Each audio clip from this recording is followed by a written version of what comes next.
तो ये जो प्रयास की कमी हो रही थी, क्षत्रियों में अनेक प्रकार के आडंबर आना शुरू हुआ था। उसका परिणाम ये है, यानी उसके बाद भी शुरू में जो आए थे आक्रांता, उनको हम दूर करने में समर्थ हो गए। उसी समय एक विशेष परिवर्तन, यानी तब तक भी जो था ना, बाहर के लोगों में विशेष संगठन नहीं था। कभी कोई ज्यादा मजबूत हो गया और यहाँ हम विघटित हैं तो कुछ देर जीत लिया, फिर बाद में उनको जाना पड़ा, इस प्रकार की स्थिति थी। पर करीब करीब आज से 1400-1500 वर्ष पहले की जो बात हुई वेस्टर्न वर्ल्ड में, ये अरबियन जो एरिया में, कि वहाँ मोहम्मद ने वहाँ की आपस में दिन रात लड़ झगड़ने वाले अनेक जातियों को इकट्ठा करने में समर्थ हुआ और उनको एक लक्ष्य भी दिया उन्होंने, और एक फिलॉसफी जैसा कुछ दिया, और उनके अंदर एक नई प्रेरणा भरी। एक तरफ तो वो इकट्ठे होने लगे और दूसरी तरफ हम विघटित थे और अनेक प्रकार की आडंबरों से युक्त थे। उसका परिणाम जो आगे हुआ देखते ही, जब इस देश में मुसलमानों ने आक्रमण किया था, काफी अधिकार उन्होंने इस देश पर अपना बनाया भी था। वहां एक बात हमें समझने की है, यहाँ इस देश में मुसलमान कभी भी स्थिर नहीं रहे। हर समय हर सुल्तान या नवाब उसको संघर्ष झेलना पड़ता रहा। कभी यहाँ से विद्रोह, कभी वहां से विद्रोह, कभी वहां से विद्रोह। पूरी राजनीतिक माहौल बहुत ज्यादा अव्यवस्थित हो गया। उसके बाद भी यहाँ वैश्य और शूद्र वर्ग जो था, उनमें बहुत ज्यादा बिगाड़ नहीं आया था, वो तो व्यवस्था चल रही थी। ये जरूर है कि कुछ शासकों ने बहुत ज्यादा कर लगाया और वो कुछ बिगाड़ने का प्रयास किया और आम जनता को बहुत ज्यादा आतंकित करके उनको यानी बिगाड़ने के प्रयास जरूर हुए। उसके बाद भी काफी कुछ बचा हुआ था उस जगह पे। मैं उनके एट्रोसिटीज को मना नहीं कर रहा हूँ, बिल्कुल सब जानते ही है, इसमें ज्यादा बताने की आवश्यकता नहीं है। पर बात यह है कि जो शासक वर्ग था, वो चाहे मुसलमान थे चाहे हिंदू थे, संघर्ष रहित कोई नहीं रहे। इस कारण से और ज्यादा उनमें पतन होना शुरू हुआ। ब्राह्मण वर्ग तो बिल्कुल ही उस समय तक एक प्रकार से अपने वर्चस्व या अपनी योग्यता क्षमता आदि खो चुके थे। जो उनकी स्थिति महाभारत के समय थी, वो लगभग वो खो चुके थे। इस बीच में हुआ क्या, समय क्या हुआ, 1 घंटा है। इस बीच में इस देश में, बल्कि थोड़ा सा मैं यूरोप की भी बात कहूँ, जैसे भारत में मुसलमानों का आना हुआ, वैसे ही वो यूरोप में भी हुआ था। स्पेन को लगभग उन्होंने पूरा आक्रमण किया था।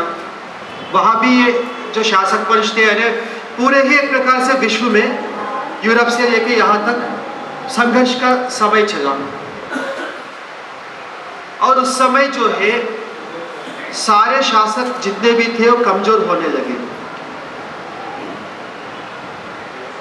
वहाँ कुछ व्यापारी वर्ग जो यूरोप में था, वो थोड़ा सा प्रभावशाली होने लगा उस समय। और उसका ये रहा कि उन्होंने अपनी जो सामान्य क्षेत्र है उससे बाहर भी ढूंढना। जो वायाजेस, चाहे ये क्या नाम इसका, पोर्चुगीज का वास्को ड गामा या कोलंबस, यानी ये सारे प्रक्रियाएं वहाँ शुरू हो गई। भारत की रास्ता जो है सबसे पहले वास्को ड गामा ने लिया था और पोर्चुगीज को ये रास्ता पता चला और भारत को उन्होंने सबसे पहले डिस्कवर किया। वो रास्ता भी उसको ये गुजराती व्यापारी नहीं, वो एक चोर ही था वो भी। उसने बताया, चलो जिस भी प्रकार से आया, वो यहाँ एक राजा को पहले हराया था, लूटा था, ये सारी फालतू बातें थी, ऐसी कोई बात नहीं थी। पोर्चुगीज यहाँ आए जरूर थे और पोर्चुगीज क्योंकि मुसलमानों को अच्छी तरह झेल रखे थे वहाँ, स्पेन पोर्चुगीज साथ साथ है, इससे मुसलमानों से इनका बहुत ज़्यादा झगड़ा था। मुसलमानों को बिल्कुल पसंद नहीं करते थे। यहाँ आए थे, स्पाइसेस का उनका व्यापार था, ले जाते थे, लाते थे, और इसमें कुछ साथ साथ में हथियारों का भी व्यापार उन्होंने शुरू किया। और 100 साल पोर्चुगीज का मोनोपोली चला। पोर्चुगीज बेसिकली कैथोलिक थे, और इंग्लिश, शायद नेदरलैंड्स, फ्रेंच, डेनमार्क भी शायद था उसमें। इन सब की बहुत इच्छा थी कि, क्योंकि देख रहे थे पुर्तगाल तो मालो माल हो रहा है भारत से, और वो यहाँ की रास्ता को इतना सीक्रेट छुपा के रखा था, वो दिया ही नहीं। अंत में जाके वो कोई कैथोलिक था, वो थॉमस रोड, नहीं, वो नहीं कह रहा हूँ। उसने क्या किया है ना, वो सीक्रेट को ओपन कर दिया। इंग्लिश के पास वो रास्ता आ गया। इससे पहले इंग्लिश ने 2-3 बार प्रयास किया था आने का, पर सफल नहीं रहे। जब इंग्लिश आए तो स्थिति बदल गई। कोई बड़ा मजेदार है आचार्य जी, जहांगीर बहुत दिनों तक तो दे नहीं रहा था, पता नहीं। इंग्लिश जो यहाँ आए थे 6 महीने या कितने महीने उन्होंने प्रतीक्षा करा जहांगीर का दर्शन हो जाए। उसके बाद भी हुआ नहीं। कोई जुगाड़ हुआ था जहांगीर के नजदीक, किसी को इन्होंने पटाया किसी प्रकार से। उसके बाद किसी प्रकार से सिर्फ दर्शन दिया उन्होंने। उसका परिणाम ये हुआ कि इनको रहने को जगह मिला। और ये क्या करते थे आजकल सब जगह, फोर्ट विलियम्स, फोर्ट फलाना होता है। अब वो नाम उन्होंने फोर्ट रख रखा है। वो क्या था, उन्होंने कहा कि जी हमें व्यापार करना है, एक वेयर हाउस चाहिए, गोदाम चाहिए, उसके लिए थोड़ी सी जगह दो। तो चलो ठीक है, ले लेना वहाँ। तो जगह मिल गई, वेयर हाउस बनाया। फिर एक आध बार कोई चोर आया होगा या खुद ही कुछ नाटक किया होगा, फिर बोला जी ये तो चोर आते हैं, इसका परकोट बनाना पड़ेगा। तो उन्होंने बड़ा सा वाल बनाया और उसका नाम रख दी फोर्ट। एक वेयर हाउस को फोर्ट बना, यानी वो यहाँ के लोग ज़्यादा इंग्लिश जानते भी नहीं थे, तो कोई वो बात नहीं थी। और अंग्रेज जब यहाँ आए थे तो पुर्तगाल का पूरा एक प्रकार से व्यापार पर कब्जा था। इनको कोई ज़्यादा अवसर नहीं मिला व्यापार करने का शुरू में। फिर भी इनका था कि जिद्द किसी भी प्रकार से रहे। दक्षिण में तो पुर्तगाल इनको आने नहीं दिया, या मुंबई में भी नहीं था, शायद मद्रास की वहाँ नहीं, विशाखापट्टनम के पास था और बंगाल के पास था। हाँ, विशाखापट्टनम के पास था, बंगाल के पास था इनका अपना। और इस तरफ तो नहीं था। इस तरफ गुजरात में कहीं था या नहीं था? गोवा में था। गोवा में नहीं, गोवा तो पुर्तगाल का था। गोवा पुर्तगाल का था। वो चेन्नई बंगाल बहुत बाद में जब पुर्तगाल छोड़ के चले गए थे। ये हुआ कि 1-2 जगह इनको रहने को मिला, वहाँ से नहीं, वहाँ गुजरात में कहीं था, जहाँ बड़ौदा में था। तो बहुत बढ़िया पोर्ट नहीं था वहाँ, जैसे भी करके काम चला रहे थे। यानी गुजरात की जो कोस्ट है वहाँ कोई बहुत अच्छा पोर्ट नहीं था, काम चला रहे थे एक प्रकार से। हाँ, सूरत में था, ठीक है, बड़ौदा नहीं, सूरत था। वहाँ वो कूपर विला, राजू दीक्षित जी बहुत कहते हैं कूपर विला, कूपर नाम का था, उसने अपना मकान बनाया था। कूपर विला जो सबसे पहला मकान अंग्रेजों का शायद वही था। तो हुआ क्या, एक समय आ गया, कुछ यूरोप में भी हम जाएंगे इतिहास में। इंग्लैंड के इतिहास में यदि आपकी रुचि हो तो बताना चाहोगे। इस बीच में मैंने कुछ अध्ययन किया, बहुत सी ऐसी बातें मुझे सामने आई जो बहुत महत्वपूर्ण है। एक चार्ल्स I था राजा, और उसका यानी इंग्लैंड पर भी अधिकार रहा और स्कॉटलैंड पर भी अधिकार रहा। दोनों को मिलकर वो राजा बना। वो कुछ ऐसी परिस्थितियाँ थी। और राजा बनने के बाद उसने बोला कि मैं भगवान का प्रतिनिधि हूँ और मुझे पार्लियामेंट भी था, पर उसने पार्लियामेंट को नकार दिया कि तुम्हारी अनुमति की मुझे आवश्यकता नहीं है। तो पार्लियामेंट को अच्छा नहीं लगा, उसने अपनी सेना खड़ा कर दी। तो एक तो राजा हो गया, एक पार्लियामेंट, दोनों की अपनी अपनी सेना। और सेना का नायक था कैम्पबेल। अब बाद में क्या हुआ, धीरे धीरे कैम्पबेल जो है वो स्वतंत्र होने लगा। तो 3 फोर्सेस हो गए, एक तो राजा, एक कैम्पबेल अपनी सेना, और एक पार्लियामेंट। पार्लियामेंट का कंट्रोल उस सेना से हट गया, और कैम्पबेल जो है उस राजा को पकड़ लिया, उसको एग्जीक्यूट किया सबके बीच में। पहले तो प्रजा राजा के खिलाफ था, पर जिस समय एग्जीक्यूट कर रहे थे उस समय की जो बातें आती है कि बहुत रोई थी प्रजा ने, प्रजा को अच्छा नहीं लगा। पर सेना एग्जीक्यूट कर रहे तो प्रजा की बस की भी नहीं थी। उसके बाद वहाँ कैम्पबेल का ही राज रहा, ना तो पार्लियामेंट रहा ना राजा रहा। चार्ल्स का बेटा भी चार्ल्स था, वो चार्ल्स II वो देश छोड़ के चला गया था। तो कैम्पबेल अपना राज करना शुरू किया, जब तक रहा राज किया। उसके मरने के बाद सब वो सेना डिसइंटीग्रेट हो गए, वापस पार्लियामेंट एक्टिव हो गया। और पार्लियामेंट एक्टिव होने के बाद उनको एक अनुभव तो आ गया कि अपनी सेना बनाएंगे, वो हमारे कंट्रोल में नहीं होगा, इससे तो राजा ही ठीक है। तो चार्ल्स II को बुला के पकड़ के जाके वापस बिठा दी गद्दी पे। इतिहास जो मिलता है इसी प्रकार मिलता है, पर मुझे लगता है कि कोई अंदर दोनों के बीच में, पार्लियामेंट और चार्ल्स II के बीच में कोई समझौता हुई थी। वो आगे की इतिहास जब देखते हैं तो उससे हमें लगता है उस समय पुर्तगाल एक बहुत बड़ा संकट में था, उसको सहयोग चाहिए था। तो उन्होंने इंग्लैंड से सहयोग मांगा और उस सहयोग के जो संधि जो है ना, शर्तों के अनुसार पुर्तगाल की जो राजकुमारी थी उसका विवाह चार्ल्स II से हुआ और दहेज के रूप में थाने जो फोर्ट है वो अंग्रेजों के हाथ चला गया। वहाँ विवाह हो रहा है और यहाँ का पोर्ट वहाँ दहेज में जा रहा है, तो अंग्रेजों को थाने पोर्ट मिल गया। पर मजा की बात यह है, चार्ल्स II के 5-6 अवैध संबंध थे, जिनके द्वारा करीब 12 उनके अवैध पुत्र थे। पर उस पुर्तगाल की राजकुमारी जिसे शादी की उसमें कोई संतान नहीं रहा और वो बेचारी दुखी होकर ही रही, दुखी होकर ही मरी। उसके साथ अच्छा व्यवहार भी वो नहीं कर रहा था, केवल एक राजनीतिक संबंध था। तो वो वंश जो है यानी चार्ल्स तो खत्म हो गया एक दिन तो सबको मरना है। तो उसका छोटा भाई था, शायद जॉर्ज उसका नाम था। मैं थोड़ा सा इतिहास में बहुत कमजोर हूँ, नाम में गड़बड़ हो सकता है। अब स्टैंडर्ड कोई भी इंग्लैंड की इतिहास देखेगा आपको मिलेगा। तो जॉर्ज को राजा बनाया, वो भूल से वो कैथोलिक था। इंग्लैंड पूरा प्रोटेस्टेंट है, कैथोलिक्स को पसंद नहीं करते। तो उसको एक बार तो बना दिया, पर बाद में उनको लगा कि ये गड़बड़ करेगा कैथोलिक्स, क्योंकि वो सारे रोम के अंदर आते हैं। उनको संशय था कि ये कभी हमारा अधिकार जो है वो खत्म ना हो। तो उनको अच्छा नहीं लगा, उनको हटाना चाह रहे थे। तो कैथोलिक की जो बेटी थी, बड़ी बेटी का नाम याद नहीं आ रहा, मेरी थी, हाँ मेरी थी शायद, और उसका पति था विलियम्स। वो ऑरेंज एक शहर का नाम था, वहाँ वो शासन कर रहा था।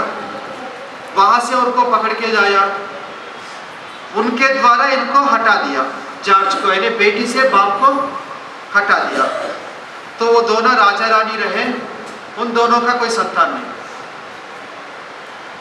मेरी भी मर गई और विलियम्स भी मर गया। तो मेरी की जो छोटी बहन थी अन्य, उसको रानी बनाया। अन्य के बारे में बात आती कि 13 बार कंसेप्शन हुआ, 13 बार वो गर्भवती बनी। कोई तो बच्चा गर्भ में मरा, कोई बाहर आके मरा, कोई 2-3 साल का मरा। जो सबसे ज्यादा जिया वो 13 साल का, नहीं 11 साल का शायद रहा, इससे ज्यादा कोई नहीं रहे। अन्य के मरने के बाद वो राजवंश खत्म हो गया। अब इसके पीछे कोई षड्यंत्र की बात कोई इतिहासकार नहीं करता, मुझे तो बड़ा आश्चर्य होता है। इसके बाद क्या हुआ, दूर से कोई किसी को पकड़ के आया था राजा के रूप में, इसी वंश के दूर कोई रिश्तेदार को पकड़ के जाके राजा बिठा दिया, क्योंकि वो तब तक एग्जीक्यूशन राजा के हाथ में था। ये सीमा यानी उसकी अनुमति, पार्लियामेंट की अनुमति आवश्यक थी। पार्लियामेंट एग्जीक्यूट नहीं करता था किसी भी बात को, राजा एग्जीक्यूट करता था और ये पार्लियामेंट उसकी सीमा बांधती थी। बजट पास करना पार्लियामेंट का काम था। पर जैसे वंश खत्म हो गया, एक दूर के राजा को लाया, तो वहाँ क्या हुआ, उस राजा जो नया आया उनका वहाँ कोई ज़्यादा परिचय नहीं है, उनका वहाँ कोई होल्ड नहीं है। वो केवल सिंबॉलिक राजा रह गया। शुरू में उसने बहुत संघर्ष भी किया, अपने हाथ में अधिकार रहे, पर क्योंकि वहाँ उनका बेस नहीं था तो वो ज़्यादा कुछ कर नहीं पाया। पहली बार इंग्लिश पार्लियामेंट में प्राइम मिनिस्टर एक पद बना और एग्जीक्यूशन का काम वहाँ पार्लियामेंट में रहा। मैं अभी इंग्लैंड की बात बताया, बिल्कुल पैरेलली भारत पे इंग्लिश जो वो जो यात्राएं जो है ना वो देखेंगे। इसी दौरान इंग्लिश जो कंपनी थी, जो ईस्ट इंडिया कंपनी जो यहाँ आई थी, फ्रेंच भी आए थे, तो दोनों यहाँ आए थे जब वहाँ चार्ल्स वन एग्जीक्यूट हो रहा था, करीब उसी के आसपास के समय में। उस समय तक राजा का होल्ड था। और जो आए थे व्यापारी कंपनी बना के, कंपनी नाम में एक बड़ी बात है कि ओनर कौन है पता नहीं चलता। आज भी हमें पता नहीं कि ईस्ट इंडिया कंपनी के ओनर्स कौन कौन थे। हमें गवर्नर जनरल पता चलता है जो कि एक चपरासी था, कंपनी का एक सामान्य नौकर था। कंपनी के असली मालिक जो पीछे से जो चला रहे थे वो हमें नहीं पता। हाँ, ऐसा कहते हैं। नहीं, इसमें प्रामाणिक दस्तावेज है। वैसे ये बात मैंने बहुत सुना है कि रॉथस्चाइल्ड इसमें था। वो तो ठीक है, नहीं बात तो नेट में आप कॉन्स्पिरेसी की बातें नहीं। अच्छा, उसमें पढ़ा नहीं, ठीक है, तो बात ठीक है। अरे वो कंपनी जो है यहाँ आई थी जब तक इंग्लैंड की शासन में प्राइम मिनिस्टर नहीं आया, तब तक उस कंपनी की एक्टिविटीज भारत में ज्यादा नहीं रही। जैसे वह प्राइम मिनिस्टर बना उसके लगभग आसपास के समय में यहाँ उन्होंने प्लासी युद्ध किया। वो आए थे करीब 1600 कुछ 17 और प्लासी युद्ध हुआ 1757। कितने वर्ष? करीब 140 वर्ष। 140 वर्ष यहाँ वो स्टडी कर रहे थे देश की क्या स्थितियाँ थी। एक तो ये कर रहे थे, दूसरा बड़ा काम जो वो कर रहे थे और हम मूर्खता कर रहे थे कि वो हथियार बना के बेच रहे थे। यहाँ के राजा उस समय विशेषकर मराठी और ये जो मुसलमान मुगल, उनकी हथियार खरीदने के लिए लालायित होते थे। और एक फ्रेंच ईस्ट इंडिया कंपनी थी, एक English east India company. French वाले तो मराठों को बेचते थे और इंग्लिश वाले मुगल को बेचते थे। और इनको लड़वाने में भी बहुत काम इनका रहा। मैं कहूँ औरंगजेब के समय में 2 बार बड़े बड़े नावों को लूटा इन्होंने, पूरे बड़े बड़े नाव। सेकेंड टाइम तो कहते हैं औरंगजेब की एक बेटी भी थी, यानी वो मुंबई से शायद जा रहे थे उस तरफ, अरेबिया की तरफ। बड़े बड़े नावों को लूटा, फिर बोला, माफी मांगा, बोला हम नहीं, कोई समुद्री चोर होगा। और फिर इंग्लैंड के शासन से एक घोषणा निकलवाई कि चोरों को जो पकड़ेंगे उनके ऊपर इतना इनाम। वो खुद ही चोर थे, यानी इनको शांत करने के लिए। औरंगजेब जब लड़ता था ना, उसकी सेना की संख्या कितनी थी किसी को पता है? नहीं पता। उसकी सेना की संख्या थी 5 लाख, केवल 5 लाख मात्र। और सेना की छावनी बिछती थी 30 किलोमीटर रेडियस में। रेडियस से डायमीटर में ध्यान नहीं, डायमीटर ही मान लीजिएगा। तो इतनी सेना को लेकर वो दक्षिण गोलकोंडा आदि इन पे युद्ध करने के लिए गया था। तो कितना खर्च आता होगा युद्ध में, कोई कल्पना कर सकते हैं? औरंगजेब खुद मरते समय उनको ये कहना पड़ा, पता नहीं ये सारा मैंने क्यों किया और मैंने क्या हासिल किया। इसका परिणाम ये हुआ कि मुगल को आगे औरंगजेब के बाद तो भूखा रहना पड़ा। मुगल के हैरमों में तो कहते हैं कि आंदोलन चलता था, हमें रोटी चाहिए। खूब लड़वाया इन्होंने, बहुत उकसा के लड़वाया, अपने हथियार बेचा। अब साल्टपीटर है, शायद पोटेशियम नाइट्रेट कहते हैं इसको, एक साल्टपीटर जनरल नाम है, वो बहुत ज़्यादा यहाँ मिलता था, जिसको यहाँ से ले जाते थे, उसी से बारूद बना के यहाँ वापस यहाँ बेचते थे। तो एक तो उनका इनकम तो बहुत हो रहा था इससे, दूसरा उनकी टेक्नोलॉजी बहुत डेवलप हुआ। और हमारे राजाओं में मैं क्षमा प्रार्थना पूर्वक करना चाहूँगा कि हमारे शिवाजी सहित जो मराठे थे उनमें इस विषय में दूरदृष्टि नहीं रही। शिवाजी को हालांकि अंग्रेजों ने दिया नहीं था उस समय हथियार, क्योंकि मुगल को दे रहे थे, शिवाजी चाह रहे थे, उनको दिया नहीं। पर बाकी बाद के वालों को बिल्कुल फ्रेंच से हथियार मिलते थे। खूब उन्होंने अपनी टेक्नोलॉजी बनाई। तो उन्होंने क्या क्या काम किया, यहाँ की स्थितियों को बहुत अच्छा स्टडी किया और अपनी टेक्नोलॉजी बढ़ाई, व्यापार से अपनी संपन्नता बढ़ाई।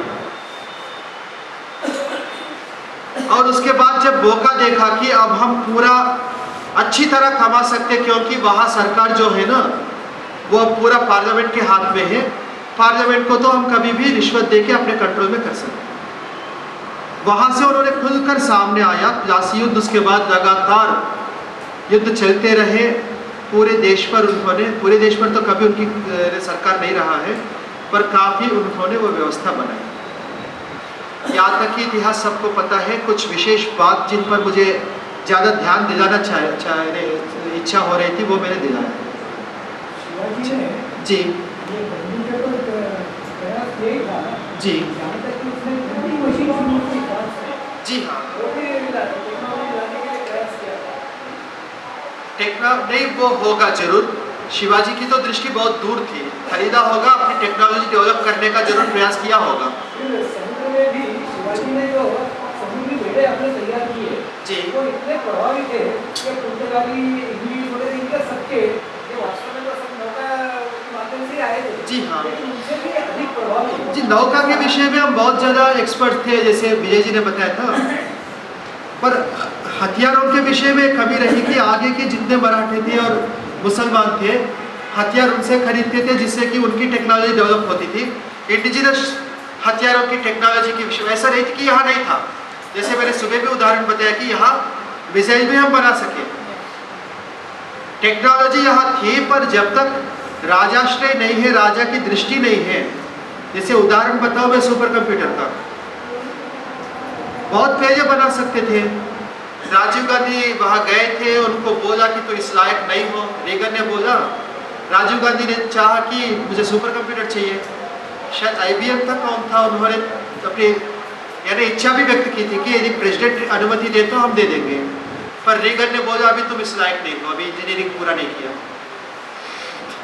लेकिन ये तो भारत इसका उपयोग कर सकता है जी, इसलिए उन्होंने नहीं किया। वही मैं राइटली कह रहा था बात को।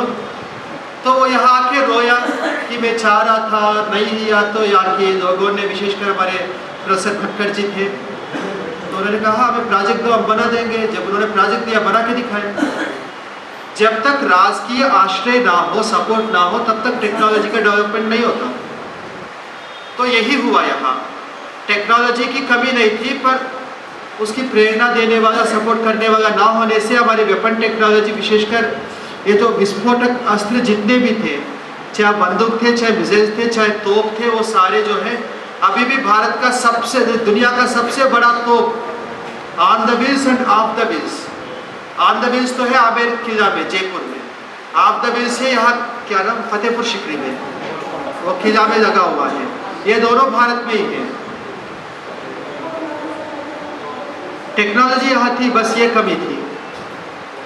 तो उसका भरपूर जो है ना उन्होंने लाभ उठाया, और आगे जो है पूरा जो इतिहास है वो आपको पता है।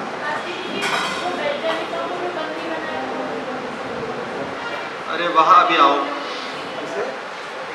नहीं, वो क्या है ना, वर्ल्ड वार की बात है। अभी टाइम क्या हुआ? अभी मुझे कुछ मुख्य विषय बताना बाकी है। 5 बज रहा है, 5:30 तक तो हम चलाएंगे ना। तो जी हाँ, यहाँ तक की कहानी एक लेवल की है। यानी यहाँ तक स्थिति ये रही कि शासन जो तंत्र था वो बिल्कुल नष्ट हो गए, और वैश्य वर्ग जो है, वैश्य वर्ग से आप ये मत मानिए जो अभी वैश्य वगैरह इस प्रकार का नहीं, यानी व्यापारी जो है वो शासकों के ऊपर हो गए। यानी शासक इस लेवल तक नीचे गिर गए। अब यहाँ क्या हुआ, वैसे यूरोप में ये परंपरा थी कि राजा का पुत्र राजा, उसका पुत्र राजा, वो चाहे अंगूठा छाप हो, यानी बिल्कुल बुद्धि से ठस हो, जो भी कुछ हो। और व्यापारी बहुत बुद्धिमान, बहुत मेहनत करके बहुत पैसा इकट्ठा किया, उसका कोई सम्मान नहीं, और वो एक सीमा से आगे नहीं बढ़ सकता। और उनकी इच्छा थी कि हम आगे बढ़े, उनको एक एरिया चाहिए था। अब जब कोलंबस ने अमेरिका को देखा, वहाँ फिर स्पेन का साम्राज्य बढ़ गया, तो उनको पता चला कि स्पेन से ऊपर की जो हिस्सा है ना, जिसको आज हम USA कहते हैं, यानी स्पेन का मतलब अमेरिकन स्पेन, जो मेक्सिको वगैरह है, उसकी ऊपर की हिस्सा जो है बहुत ठंड रहता था, वहाँ कोई सिविलाइज्ड सोसाइटी नहीं था, वहाँ सारे यानी ट्राइब्स ही थे। तो इंग्लिश ने देखा इस जगह के लिए तो कोई ज़्यादा झंझट नहीं है, इस पे कोई यानी खींचतानी नहीं है, तो वहाँ जाकर बाकी व्यापारी वर्ग जाकर वहाँ रहना शुरू किया। और आगे की इतिहास आपको पता है। जो मैं विशेष जो संकेत करना चाहता हूँ, तो वैसे मैं चर्चा शुरू करूँ तो 1600 कुछ है, सबसे पहले एक रिजर्व बैंक बना था, क्योंकि राजा को पैसे की आवश्यकता थी। अरे पैसे जो है ना सर्कुलेट करने के लिए उन्होंने एक रिजर्व बैंक बनाया। वहाँ की डेनमार्क का शायद राजा था, नहीं एक मिनट, स्विट्जरलैंड का राजा था। तो उन्होंने क्या किया, जब आवश्यकता पड़ी तब नोट छापा और प्रसारित कर दिया। उसे बैंक डूबने लगा। वहाँ से वहाँ की व्यापारी वर्ग को अवसर मिला कि राजा अपने हाथ में नहीं रख सकता, ये तो पूरी व्यवस्था को बिगाड़ देगा। वो बहुत ज़्यादा शायद चला नहीं। उसके बाद बैंक ऑफ इंग्लैंड बना। उस समय राजा को पैसे की आवश्यकता थी, उनको अपने फ्लीट बनाना था नाव का, उनको पैसे की आवश्यकता थी। कुछ व्यापारियों से बात हुई, उन्होंने एक बात कही कि हमें ये अधिकार तो नोट छापने का, हम नोट छापेंगे, तुम्हें भी देंगे, वो नोट जो है ना वैलिड होंगे सब जगह, पर इस पर आपको इंटरेस्ट देना पड़ेगा। राजा ने स्वीकार किया। वहाँ से यानी उससे पहले जो सिक्के होते थे ना, सिक्के जो जारी की जाती थी उसमें कोई इंटरेस्ट नहीं होता था। सबसे पहले नोट इश्यू कर कर उस पर इंटरेस्ट लेने की परंपरा बैंक ऑफ इंग्लैंड से शुरू हुआ। वहाँ से व्यापारियों का कंट्रोल जो है फाइनेंस पर ज़्यादा बढ़ गया। तब तक एक राजा के नियंत्रण में था, वो नियंत्रण हट गया, व्यापारियों का नियंत्रण करेंसी पर आ गया। फिर भी बहुत ज़्यादा नहीं था उस समय। जब ये अमेरिका बना, अमेरिका में विधिवत वहाँ एक कॉन्स्टिट्यूशन बना, ये सारा चलना शुरू हो गया। एक स्थिति आई कि अमेरिका की सदर्न स्टेट्स में अपेक्षाकृत ठीक से गर्मी रहती थी, खेती बाड़ी ठीक से होती थी। नॉर्थर्न स्टेट्स में खेती बाड़ी ठीक से नहीं होती थी। सदर्न स्टेट्स में ज़्यादातर किसान रहे, नॉर्थर्न स्टेट्स में उद्योग रहे, और किसानों के पास दास थे, स्लेव्स थे काम करने के लिए, और वो रोटी खाते थे और काम करते थे। और खेती जो करते हैं उनको पता है कि बीज घर का, गाय पालेंगे तो खाद घर का, और उसी एनिमल पावर से पानी निकाला जाता है। तो पानी घर का केवल मेहनत है, और वो मेहनत भी मुफ्त है। तो किसान की स्थिति बहुत बढ़िया होती थी। और उद्योग वाले जो थे, एक उद्योग में वो मास प्रोडक्शन की तरफ आगे बढ़ रहे थे, तो एक स्लेव के द्वारा वो नहीं हो पाता था, क्योंकि उसमें कुछ एक्सपर्टाइज भी चाहिए था, और मन लगा के भी काम करना था, और कई लोगों को कंट्रोल करना था। कई लोगों को कंट्रोल करते समय स्लेव के द्वारा वो बात बनती नहीं थी। स्लेवरी के कारण उनको समस्या हो रही थी, यानी वो इनको कॉम्पीट नहीं कर पा रहे थे। वहाँ फिर आगे जो हुआ आपको पता है, अमेरिकन सिविल वॉर हुआ, स्लेवरी खत्म हो गया। स्लेवरी खत्म होने के बाद इंडस्ट्रीज कुछ और अच्छी तरह आगे बढ़ने लगे। एक समय आई थी 1927-28 के 33 के आसपास, एक बहुत भयंकर मंदी आई अमेरिकन सिस्टम में। होता क्या था, ग्रेट डिप्रेशन, हाँ, रोजवेल्ट के टाइम में द ग्रेट डिप्रेशन अमेरिका में बहुत, यानी अमेरिकन हिस्ट्री में एक बहुत बड़ा चैप्टर है। होता क्या था, डिप्रेशन क्या है वो समझिएगा। इंडस्ट्रीज मास प्रोडक्शन अपना रहे थे और खूब बढ़िया सामान बना रहे थे। खरीदेंगे कौन, किसान। तो सामान बनाना उनका काम, खरीदना किसान का काम। तो एक सीमा तो आती है ना, अपने सामर्थ्य खत्म होने का एक सीमा वो आई कि अब खरीदना तो चाहते हैं पर पैसे नहीं है। पैसे नहीं है तो मंदी आ गई। मंदी आ गई तो क्या हुआ, शेयर में जिसने भी पैसे लगाया वो डूबना शुरू हो गया। 1929 में मंदी आई थी, 1929 में मंदी आई थी। 29 में मंदी आई थी, बढ़ती गई। Almost 25% of the population became unemployed. उस समय की फोटोज देख सकते हैं, बहुत लंबी लाइन लगती थी ब्रेड के लिए। 29 में जो शुरू हुआ 4 वर्ष चला ये मंदी। मेरे ख्याल से 4 वर्ष इससे चला है कि जो भी छोटे छोटे इन्वेस्टर्स थे सब डूब जाए। कुछ ही लोग थे, बड़े लोग, वो चाह रहे थे कि हम ही बचे। एक नाम तो सामने आया और कई नाम आते हैं, मैं वो नाम लूंगा नहीं क्योंकि नाम लेने से कुछ नहीं, एक सिस्टम की बात है। कुछ लोग थे जो शातिर थे।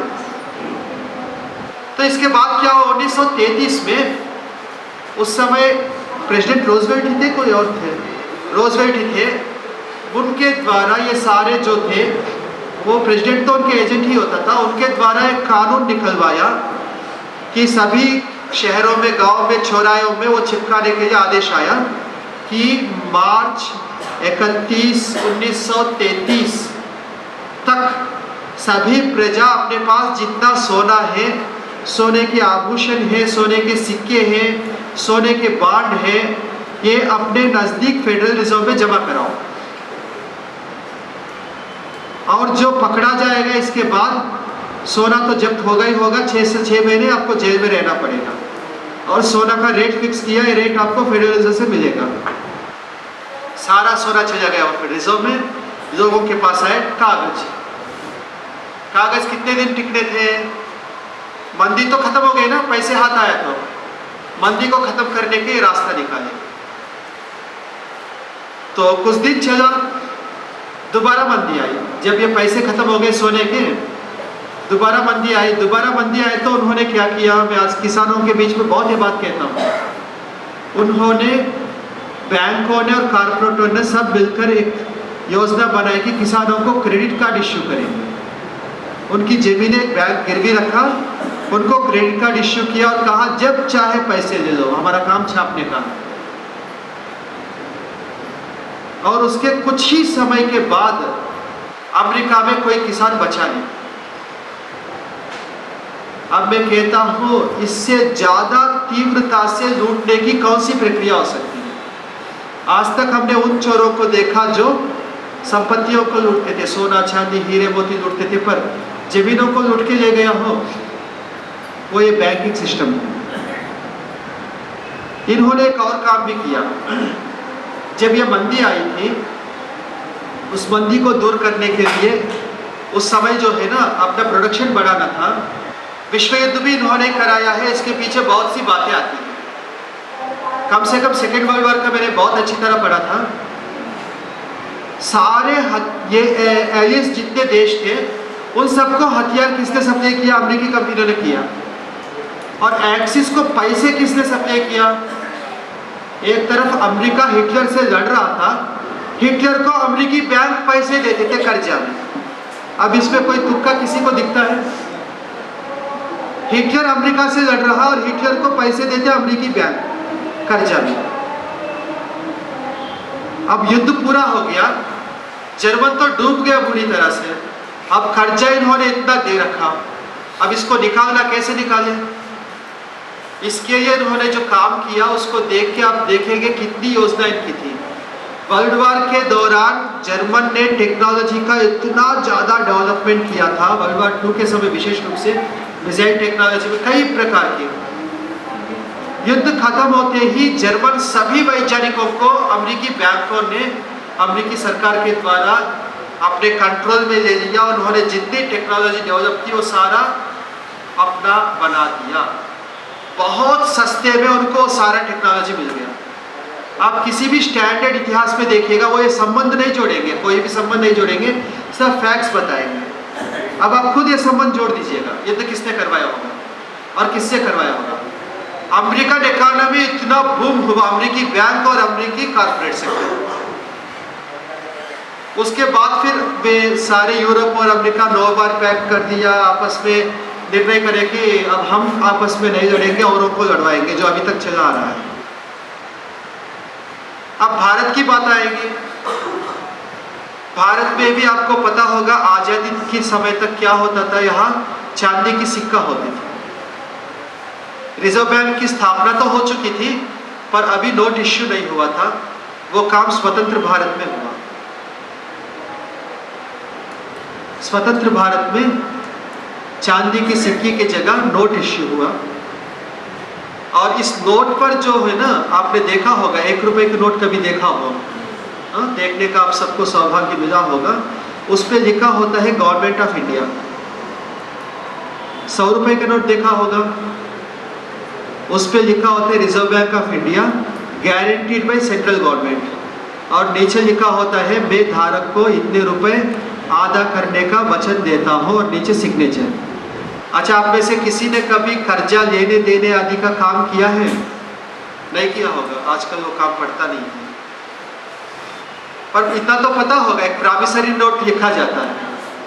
जैसे मैंने किसी से कर्जा लिया तो मुझे स्टैम्प पेपर पर लिखना होगा कि मैं इनसे इस दिन तारीख भी डालना होता है, इतने पैसे इतने ब्याज पे इतने समय के लिए लिया है, मैं समय होने पर वापस दे दूंगा, इसके लिए मैंने फलाना चीज़ गिरवी रखी इत्यादि।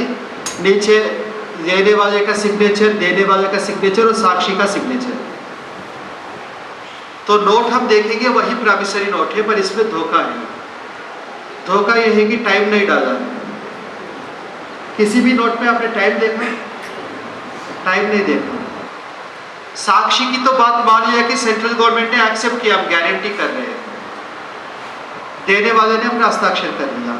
अब आज रिजर्व बैंक ने 500 का नोट इश्यू किया, आज 1 महीने के बाद वो 500 डिवैल्यूएट होगा कि नहीं होगा?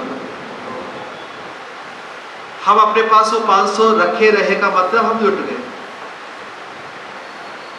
उन्होंने ये नहीं बताया कि फलाना तारीख का 500 में अदा करूंगा, यदि डिवैल्यूएट हुआ हो तो फिर कंपनसेट करके मैं करूंगा, ये होना चाहिए था, पर वो नहीं है। एक दूसरी बात जो मैंने बैंक ऑफ इंडिया की बात करी थी कि उन्होंने राजा को नोट दिया कर्जा, यानी वो ब्याज पर, और वही काम जितने दुनिया के आज रिजर्व बैंक से वो सब यही करते हैं। वो करेंसी इश्यू करते हैं बैंक्स को, रिजर्व बैंक जो है बैंक्स को इश्यू करते हैं, सरकार को इश्यू करता है। ये बैंकर्स बैंक या गवर्नमेंट का बैंक रिजर्व बैंक, और जो इश्यू करता है उस पर जो कुछ थोड़ा सा बैंकिंग सेक्टर फाइनेंस जिसको पता है, कुछ शब्द है, रेपो रेट और एक रिवर्स रेपो रेट और एक CRR कैश रिजर्व रेशियो, इन तीनों की मैं चर्चा करना चाहूँगा। ये वर्तमान स्थिति में बता रहा हूँ, क्योंकि इसको जब तक नहीं समझेंगे हमें क्या करना चाहिए, जो स्ट्रैटेजी वो हम नहीं कर पाएंगे। ये रेपो रेट जो है रिजर्व बैंक ने जो नोट इश्यू किया उस पर ब्याज लगा रहा है, और किस बात के लिए लगा रहा मुझे आज तक समझ में नहीं आया।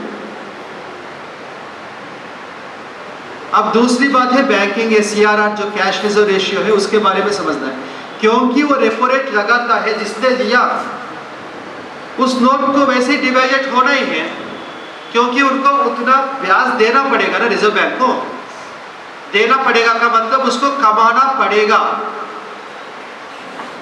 उसने मेहनत किया है उस पे, इसका मतलब नोट डिवैल्यूएट हो गया। नोट के डिवैल्यूएट होने के पीछे रेपो रेट एक सीधा सीधा कारण है। एक दूसरा कारण दिखाता हूं मैं।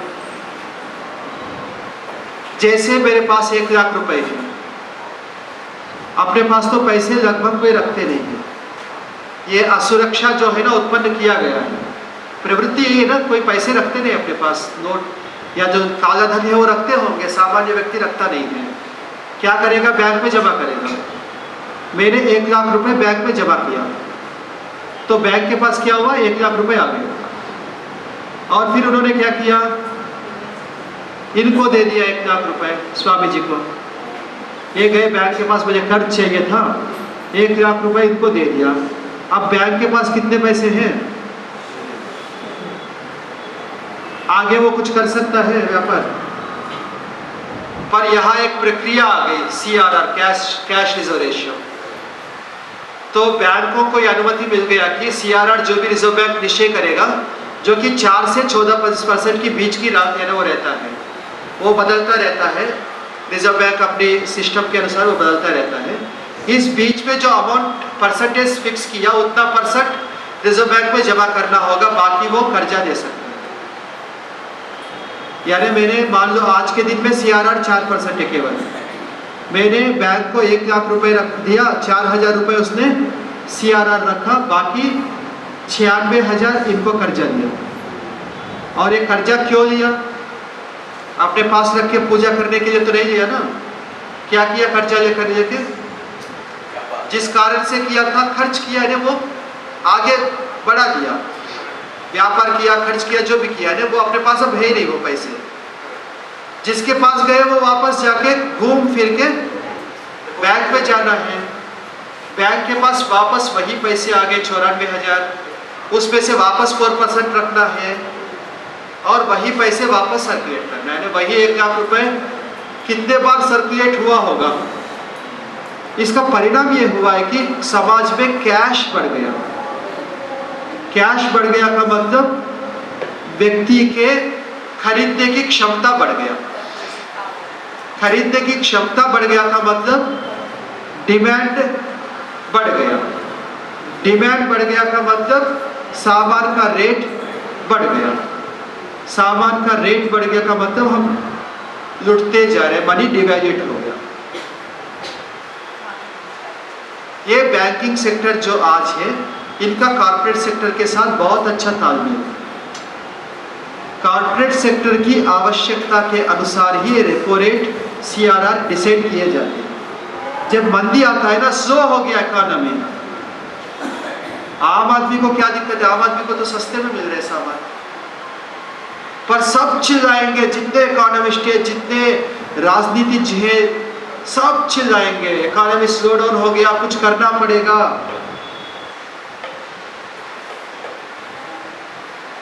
तो इस बात को हमें समझना है, वास्तव में इकोनॉमी स्लो हुआ है तो मेरे समझ में आम प्रजा के लिए अच्छा है।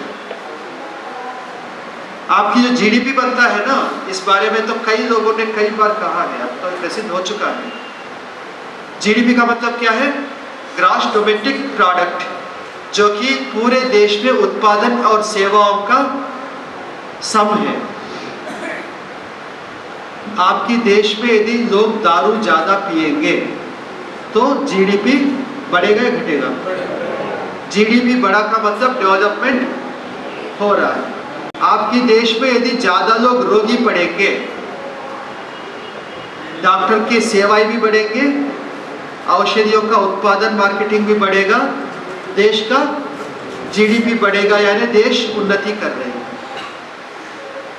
पागलपन की यह हद है, चाइना में आप देख सकते हैं घोस्ट सिटीज बनाए जा रहे हैं, पूरी सिटी बन गया GDP बढ़ाने के चक्कर में, उसमें कोई रहने वाला नहीं है।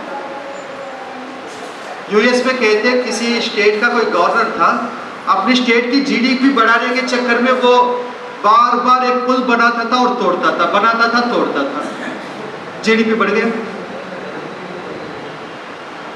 अब सारे दुनिया की जितनी सरकारें हैं उन सबकी एक ही दृष्टि है कि हमारे GDP कैसे बढ़े, भारत का भी ग्रोथ रेट बढ़े। अब आम व्यक्ति को ज्यादा पता नहीं है, वो समझता है कि बड़े लोग कह रहे तो शायद अच्छी बात होगी। हम इस स्थिति में है आज।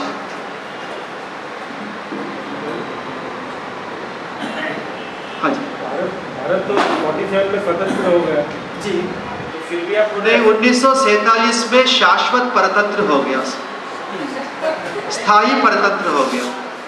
लेकिन ऐसे कोई सोचने वाले, कोई ऐसे विद्वान, कोई ऐसे सोचने वाले रहे ही नहीं कि इस तरह से रिजर्व बैंक, वो सब पागल माने जाएंगे। देखिए, मैं एक और बात बता दूं, आम भारत के व्यक्ति जो है वो लालच थे मुझे नौकरी मिले। जितने इंटेलेक्ट्स हैं वो सब लालच थे कि मुझे बहुत अच्छे बड़े कॉर्पोरेट में नौकरी मिले। आम व्यक्ति की बस की नहीं है इस विषय में कुछ सोचने का, ठीक है। कुछ लोग होते हैं जो समाज के हित में कुछ करना चाहते हैं, तो वो इस सिस्टम से हटकर कुछ करना शुरू करते हैं। जब कुछ करना शुरू करते हैं तो उनको आवश्यकता पड़ती पैसों की, और पैसे भी चाहिए, कुछ एक अपना सिस्टम डेवलप करना होगा काम करने के लिए। इसके लिए वो एक NGO बनाते हैं। NGO बनाते हैं तो फंड्स आना शुरू होता है, पर फंड्स जो आते हैं ना, एक क्राइटेरिया के हिसाब से आते हैं कि ऐसा करोगे तो ये फंड आपको दिया जाएगा। तो उसकी सोचने की जो स्वतंत्रता थी ना, ये NGOs खत्म कर देते। यानी थोड़े बहुत जो देश के हित में आए थे उन सबको NGOs बिगाड़े, और वो बिगाड़ का क्या लेवल होगा दिल्ली आप देख सकते हैं। दिल्ली के मुख्यमंत्री पद पर। वो जब कुछ काम करना है, उससे प्रसिद्धि पाना है, ये चस्का लग गया तो फिर वो आगे फिर वो रास्ता वही बनती जाती है। इसके बाद 2-4 रहते हैं सबसे हटकर काम करते हैं, उनके पास ना तो कोई साधन रहते हैं ना उनको सुनने वाला नहीं, वो पागल घोषित किए जाते हैं। अब स्थिति में कैसे होगा? ये स्थिति आएगी। मैं पेसिमिस्टिक कुछ भी नहीं कह रहा हूँ, बाकी ऑप्टिमिस्टिक जो बातें हैं वो कल सुबह होंगे, तब तक आप भी सोचिएगा। अभी तो मैंने जो हमारा पतन और वर्तमान स्थिति, वर्तमान में स्थिति क्या है, कारपोरेट और बैंकिंग, बैंकिंग का काम एक ही है। बैंकिंग का मेरा मतलब रिजर्व बैंक, मुख्य रूप से पॉलिसी मैटर्स डिसाइड करने वाला रिजर्व बैंक है। उसका काम है कि कारपोरेट के अनुकूल व्यवस्था बनावे। और कारपोरेट का काम क्या है?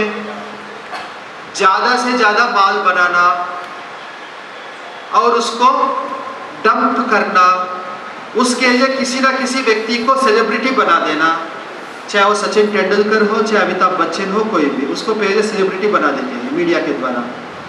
फिर वो कहता है कि हमारा कोका कोला पिएंगे, थम्स अप पिएंगे तो आपके अंदर जान आ जाएगा। तो उनके एडवर्टाइजमेंट के द्वारा अपना कचरा ये बेचेंगे सारा, उससे मुनाफा आएगा। उस मुनाफा के द्वारा राजनीति को कंट्रोल करते, अपने अनुकूल नियम बनवाते हैं। राजनीति का मेरा मतलब केवल राजनेता नहीं है, राजनेता अपेक्षाकृत बहुत अच्छे हैं। जो मैंने अभी तक देखा है, चाहे जो भी पार्टी हो, राजनेता बहुत अच्छे हैं, कंपैरेटिवली कह रहा हूँ। क्योंकि लालू प्रसाद यादव, नीतीश कुमार, मुलायम सिंह, ये सब जेपी आंदोलन से निकले हैं। एक आंदोलन से निकले हुए बहुत खराब व्यक्ति नहीं हो सकता, पर वहाँ व्यवस्था ऐसी है कि पैसे लगाना पड़ता है इलेक्शन लड़ने के लिए। जिसने लगाया उनको कमाना पड़ेगा, क्योंकि अगली बार मैं जीतूंगा नहीं जीतूंगा, 2-3 बार लड़ने के लिए इतना तो न्यूनतम कमाना पड़ेगा। और कई बातें तो उनकी रास्ता वही है, यदि वहाँ रहना है तो वही करना पड़ेगा। दूसरी बात यह है कि पॉलिसी मैटर्स सारा ब्यूरोक्रेसी निर्णय करता है, क्योंकि अब हम कुछ उलझे हुए हैं कृषि मंत्रालय के साथ कि एक नेचुरल फार्मिंग टेक्निक है, 0 बजट नेचुरल फार्मिंग टेक्निक, उसका प्रचार प्रसार करो, हम समझाने का प्रयास करते हैं। अपना सरकार है, अपना सरकार का मतलब जहां हमारे कॉन्टैक्ट्स बहुत हैं, जहां हम कुछ प्रभाव डाल सकते हैं, पर ब्यूरोक्रेसी होने नहीं देता। पर फिर भी हमने बल लगाया। आप समझिएगा, कृषि मंत्रालय ने इस साल के लिए 5 करोड़ रुपए दी हमारे लिए, पूरे देश में हमारे प्रोजेक्ट के लिए। और यूरिया पर सब्सिडीज कितना देता है? 70,000 करोड़। और हमें कितना देता है? 5 करोड़, 1 नहीं 2 नहीं, पूरे 5। हमने कहा 100 सेंटर्स जो हमारे इस प्रकार की खेती कर रहे हैं, उन किसानों के वहाँ हम सेंटर्स डिक्लेयर करेंगे, उनको साल में 5 बार वो कैंप्स लगाएंगे 30-30 किसानों का। तो ट्रेनिंग के जो खर्चे वो आप दो, वो काम आगे बढ़ाएंगे। तो उन्होंने एक सेंटर के लिए सालाना 5 लाख के हिसाब से 5 करोड़ रुपए डिक्लेयर किया। अब जब बात आई, हमने लिस्ट दिया किसानों का, जो हम ग्राउंड में हम जानते हैं, वो लिस्ट जाता जाता जाता धीरे धीरे आया जी, कुछ हमारे मिनिस्टर्स को देना पड़ेगा। ये सारे संकट हैं। जो कुछ अच्छा काम करना चाहते हैं, जहाँ कुछ अपना वर्चस्व भी है, कुछ कर सकते हैं, वहाँ भी इतने सारे संकट हैं। तो कॉर्पोरेट का काम है, क्योंकि वहाँ सीधा पैसे हैं। वो सारे जितने कृषि विश्वविद्यालय खड़े हैं, जितने मेडिकल कॉलेज खड़े हैं, देखेंगे पीछे इनका, सारे ये यूरिया और ये पेस्टिसाइड्स वालों ने विद्यालयों को खड़ा किया, और मेडिकल कॉलेज को ये सारे फार्मेसी वालों ने खड़ा किया। ये वास्तव में एजेंट्स हैं। कोई डॉक्टर हो तो बुरा मत मानना, इंटेंशन सबके अच्छे हैं, हमारे समाज के अपने ही व्यक्ति हैं, पर उनको वो सिस्टम वो बना रहा है। हर देश में ऐसा हाँ, पूरे विश्व में। इंडिजिनस जो टेक्नोलॉजी और सिस्टम्स वो जो है उनको विधिवत नष्ट करना कुछ संकेत विजय जी ने दिया है, और उसकी जगह पर लूट तंत्र को लाना, ये वर्तमान सिस्टम का काम है। और बैंकिंग और कॉर्पोरेट और मीडिया इनके बीच में मैं देखता हूँ 5 सेक्टर से आज, यानी सत्ता एक जगह नहीं है। कई बार हम सोचते हैं कि राजनीति पार्लियामेंट जो है फाइनल अथॉरिटी है, ऐसा नहीं है, ऑफिशियली हो भी सकता है। मैंने 5 सेंटर्स देखा था, पर एक छठा सेंटर इस बीच में मुझे मिला पावर का। एक तो राजनीति है ही, एक कॉर्पोरेट सेक्टर एंड बैंकिंग, पैसे के जितना बल है वो आपके सामने बिल्कुल स्पष्ट है। एक मीडिया, इसको चाहे आप स्वतंत्र मानो चाहे कॉर्पोरेट की एक हिस्सा मानो, वो भी पूरे दिमाग बदलने का अच्छा काम करता है। और एक शब्द में प्रयोग कर रहा हूँ क्षमा प्रार्थना पूर्वक, इसमें सभी नहीं आएंगे पर ज्यादातर आएंगे, जो धर्माचार्य, जो सेलिब्रिटी धर्माचार्य, इनका इन सबके साथ बहुत अच्छा तालमेल है। धर्म की रक्षा की तो बात बहुत दूर। अब मैं कहता हूँ ये जब समाप्त होंगे, मैं कहता हूँ जब इस देश में कोई धर्मगुरु नहीं था तो ये देश विश्वगुरु था। जब से आए तो ये देश का भट्टा बैठ गया। मैं किसी को ऑफेंड करने का नहीं, और सभी इस पे नहीं आते। बहुत ऐसे हैं जिनके प्रति मेरी बहुत श्रद्धा है, बहुत अच्छे काम कर रहे हैं, जैसे दक्षिणानंद जी महाराज जी, जो पद्मेड़ा गौशाला उन्होंने खड़ा किया, पूरे देश में देसी गाय की घी कम से कम सप्लाई कर रहे हैं वहाँ से। ऐसे बहुत से हैं जो बहुत अच्छे काम कर रहे हैं और बहुत सात्विक और बहुत उच्च कोटि के हैं, उनको मैं मना नहीं कर रहा हूँ, वो है। पर उनके अतिरिक्त जो सेलिब्रिटी जो संत हैं, दक्षिणानंद जी महाराज का बिल्कुल नियम है कि उनका फोटो कभी कोई नहीं ले सकता। उनका वीडियो फोटो यानी कभी भी वो मीडिया के सामने उनका चेहरा नहीं आएगा, ये उनका पक्का संकल्प है। मैं एक उदाहरण दिया, यानी उनका कोई सब प्रमोट करने की बात नहीं है, ऐसे कई लोग हैं, पर कई और भी प्रकार के हैं जिनका नाम लेने की आवश्यकता नहीं है। एक ये है और एक संगठन है। ये जितने संगठन हैं जब शुरू होते हैं बहुत अच्छे उद्देश्य को लेकर शुरू होते हैं, उसी दिशा में आगे बढ़ते हैं, कुछ काल के बाद वो अपने रास्ते से भटक जाते हैं।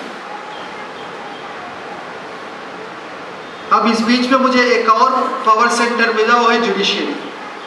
मुझे सबसे पहले आश्चर्य ये हुआ कि जी वो जो क्या था, कोलिज्म के विपरीत वो जो बिल पास किया था ना जजेस की नियुक्ति के लिए, जुडिशियरी एक्ट कुछ वो जो था ना, वो कॉन्स्टिट्यूशन अमेंडमेंट 2/3 बहुमत से पार्लियामेंट ने पारित किया, जिसको सुप्रीम कोर्ट ने खारिज कर दिया। तो इससे क्या पता चलता है, पार्लियामेंट के हाथ में भी कुछ नहीं है, यानी एक और पावर सेंटर है। और वैसे भी जुडिशियरी बहुत पावरफुल है। पार्लियामेंट कुछ भी कानून पारित करो, उसका अर्थ करने का अथॉरिटी किसके पास है? तुम कुछ भी लिखो, अर्थ तो हमें करना है। तो अनेक पावर सेंटर से इन सबके बीच में बहुत सुंदर तालमेल है, और इस तालमेल को समझना बहुत आवश्यक है। इनके सामने जो विदर्भी जिनको हम कहते हैं वो बहुत छोटे पड़ जाते हैं। वो भी एक संकट हो सकता है, मैं उसको मना नहीं करता हूँ, पर बहुत छोटे पड़ जाते हैं।